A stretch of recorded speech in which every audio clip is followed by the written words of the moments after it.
क्या वजह है, जानते हैं हमारे सहयोगी अभिषेक सत्यव्रतम से। जी अभिषेक, रिलायंस में इस तेजी के क्या बड़े कारण हैं? देखिए, शानदार तेजी रिलायंस और आज नए हाईस पर पहुंचा है। और आज जो नया हाई बना उसके पीछे की वजह यह है कि वेनेजुएला में जो अमेरिका ने युद्ध छेड़ा है, जो एयर स्ट्राइक किया है और उसके बाद वहाँ की ऑयल जो इंफ्रा है उसको अपने कंट्रोल में लेने के संकेत दिए हैं। तो ऐसा माना जा रहा है कि वहाँ से जो सप्लाई बूस्ट होगी अगर वहाँ से, तो रिलायंस को भी उसका बेनिफिट होगा। रिलायंस का वहाँ की कंपनी है पेट्रोलियास डी वेनेजुएला, उसके साथ लॉन्ग टर्म का इनका अग्रीमेंट है। लेकिन जो सैंक्शंस लगाए गए थे वेनेजुएला के ऊपर अमेरिका की ओर से, तो भारत ने भी तेल खरीदना वहां से काफी कम कर दिया था। और अब मान लीजिए अगर तेल की खरीदारी वहां से बढ़ती है रिलायंस की, जो कि डिस्काउंटेड प्राइस पर होगी, तो ये फायदा होगा रिलायंस को। और उसी के चलते आज हमने देखा कि रिलायंस ने नया रिकॉर्ड बनाया है, लगातार 4 सत्र की तेजी। और इस मतलब 2025 की बात करें तो लगभग 5 लाख करोड़ रुपए के आसपास की मार्केट कैप में बढ़त इसमें हुई है। और हम देख रहे हैं कि जो मार्केट कैप है बढ़ के 21.5 लाख करोड़ रुपए के ऊपर निकल गई है रिलायंस की। द मोस्ट वैल्यूड फर्म है ये इंडिया की। और हमने देखा था कि मॉर्गन स्टैनली ने भी पिछले हफ्ते इस पर ओवरवेट की रेटिंग दी थी और 1847 रुपए का लक्ष्य दिया था।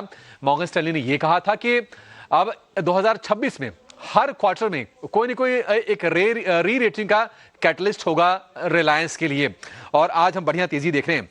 अगर आप पिछले एक साल की चाल की बात करें तो अपने बेंचमार्क निफ्टी को बड़े मार्जिन से आउट परफॉर्म किया है रिलायंस ने। जहां निफ्टी में सिर्फ 11% के रिटर्न है, रिलायंस में लगभग 3 गुना 31% के रिटर्न इसने कमा के दिए हैं।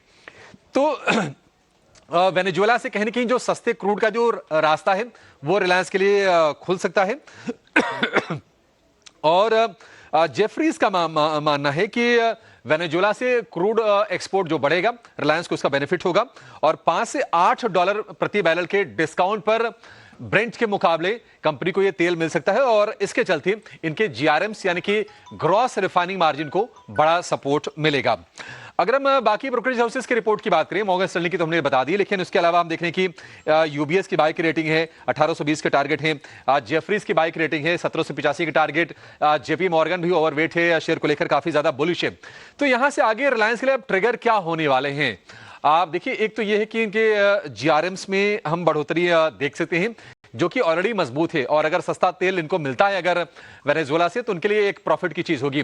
बाकी रिलायंस जियो के आईपीओ पर नजर होगी। इस साल रिलायंस जियो का आईपीओ लेकर आएंगे। लगातार हम देख रहे हैं कि आरपू कंपनी सुधारने पर फोकस कर रही है, टेलीकॉम टैरिफ में बढ़त हो सकती है। इसके अलावा न्यू एनर्जी कारोबार में क्या कमिश्निंग कंपनी करती है इस पर भी नजर रहने वाली है। और रिटेल की जो ग्रोथ है वो लगातार दमदार है। O2C हो गया या फिर न्यू एनर्जी बिजनेस, ये सारे के सारे बिजनेसेस मजबूत दिखाई दे रहे हैं। शेयर की अगर हम चाल की बात करें तो आप देखिए कि महीने भर में करीब करीब 3.5% की तेजी है। लेकिन अक्टूबर से एक बढ़िया तेजी की शुरुआत हुई।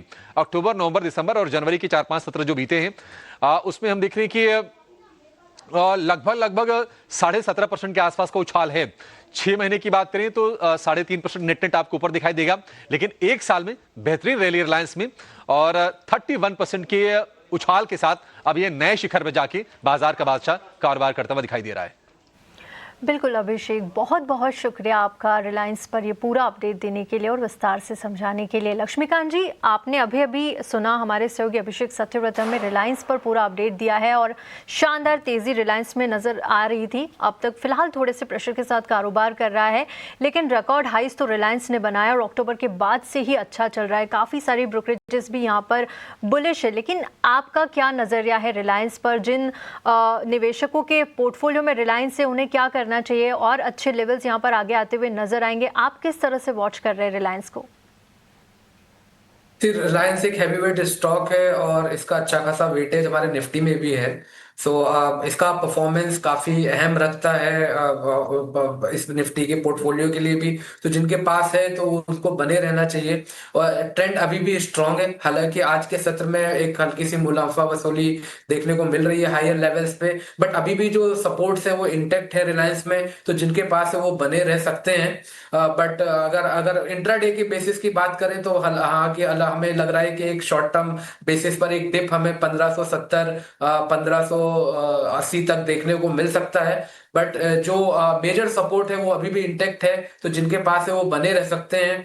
तो हमें लगता है कि जब तक रिलायंस 1540 के ऊपर ट्रेड करता रहेगा तब तक इसमें जो बुलिश सेंटीमेंट है वो बने रहेंगे और आने वाले सत्र में यहाँ पर अच्छे खासे लेवल्स देखने को मिल सकते हैं। अगर क्लोजिंग बेसिस पर 1600 के ऊपर ये सस्टेन होता है तो मुझे लगता है कि वहां से फिर हमें और मजबूती देखने को मिलेगी और जो नेक्स्ट लेवल है जो उसके पीवट पॉइंट है, नेक्स्ट पीवट पॉइंट है वो अभी फिलहाल आते हुए दिखाई दे रहे हैं 1680 से लेकर 1700 जोन के आसपास। ठीक है, तो ओवरऑल बुलिश नज़रिया यहाँ पर रिलायंस के स्टॉक पर है। चलिए